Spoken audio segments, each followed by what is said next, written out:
मौजूदा हुक्मरानों ने महंगाई आसमान पर और मईशत जमीन पर गिरा दी। मुझ पर 15 नहीं 1500 मुकदमे दर्ज कर लो, करप्ट हुक्मरानों का पीछा नहीं छोड़ूंगा। इमरान खान का चीचा वतनी में जलसा-ए-आम से खिताब। इलेक्शन कमीशन को बेजमीर करार दे दिया। नून लीग को जिमनी इलेक्शन जितवाने का इल्जाम भी आयद किया। चैलेंज दिया कि धांधली और एम्पायर को भी साथ मिलाकर नहीं जीत सकते। कौम हकीकी आजादी का जिहाद लड़ने के लिए तैयार है। 17 जुलाई को तमाम 20 सीटों पर कामयाब होंगे।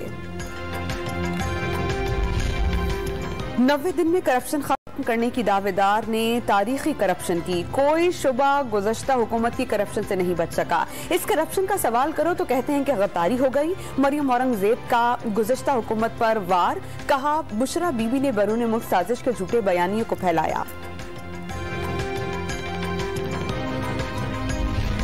सिविल एविएशन अथॉरिटी पेशावर ने रिटायर्ड मुलाजमीन की मुआवजात में कमी कर दी। स्पेशल हाउस बिल्डिंग ग्रांट खत्म करके रकम वापस करने की हिदायत।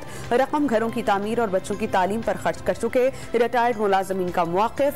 तिब्बी मुराद की कमी की भी मंजूरी। रिटायर्ड मुलाजमीन के वालिदैन और बच्चों को मेडिकल नहीं मिलेगा। हाजिर सर्विस मुलाजमीन की मेडिकल की सहूलत भी महदूद। पाकिस्तान में अमरीकी नुमाइंदा खुसूसी दिलावर सैयद का लाहौर की निजी यूनिवर्सिटी की इंक्यूबेशन सेंटर का दौरा। नौजवान कारोबारी तबके से मुलाकात। सेंटर के काम को सराहते हैं और कहा कि पाकिस्तान और अमरीका के दरमियान कारोबारी ताल्लुकात को बेहतर करना चाहते हैं। आलमी कारोबारी दुनिया में पाकिस्तान का मुस्तकबिल रोशन देखने की ख्वाहिश का इजहार।